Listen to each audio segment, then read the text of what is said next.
बिहार विधानसभा चुनाव में अब बस कुछ ही दिनों का समय बाकी है। बिहार विधानसभा चुनाव 2025 के चुनावी मैदान में दो बड़े गठबंधन आमने सामने होंगे।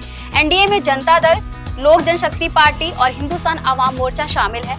पटना में आयोजित एनडीए की बैठक में सीट शेयरिंग वाला मुद्दा सुलझ भी नहीं पाया कि उल्टा लोजपा प्रमुख चिराग और हम प्रमुख जीतन राम मांझी ने बगावती तेवर दिखाने शुरू कर दिए। नीतीश कुमार के साथ साथ भाजपा की भी नींदें उड़ गई। वहीं इसके विपरीत विपक्षी दलों के महागठबंधन की चौथी बैठक में सीटों का बंटवारा लगभग हो ही चुका है। गुरुवार को पटना में आगामी बिहार विधानसभा चुनाव 2025 की तैयारियों को लेकर इंडिया गठबंधन महागठबंधन की समन्वय समिति बैठक खत्म हो गई है। नेता प्रतिपक्ष तेजस्वी यादव के आवास पर हुई बैठक में कांग्रेस के प्रदेश प्रभारी कृष्णा अल्लवारू सहित दूसरी पार्टी के नेता मौजूद रहे। इस बैठक की अध्यक्षता तेजस्वी यादव ने की। कई घंटों चली इस बैठक में सभी दलों ने अपने विचार और सलाह दिए। इस बैठक में विधानसभा चुनाव में सीटों के बंटवारे को लेकर भी चर्चा हुई। बता दें, इस बैठक के बाद से ही इंडिया गठबंधन के दलों के नेता कुछ भी बोलने से बच रहे हैं, जिससे ये साफ हो गया है कि अभी तक इंडिया गठबंधन में सीट शेयरिंग को लेकर कोई न कोई बात बाकी है।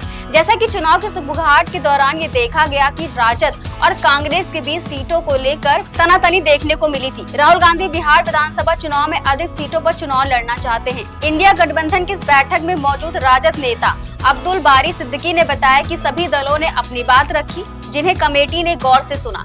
इस दौरान सीट बंटवारे पर उन्होंने बताया कि इस पर फैसला अभी तक नहीं हो पाया है। तेजस्वी यादव को इसके लिए अधिकृत किया गया है। अब्दुल बारी सिद्दीकी के इस बयान से ये कहा जा सकता है कि इंडिया गठबंधन के दलों के बीच सीटों का बंटवारा राजद नेता तेजस्वी यादव ही करेंगे। बिहार में इंडिया गठबंधन ही नहीं, एनडीए में भी सीट शेयरिंग को लेकर माथापच्ची चल रही है।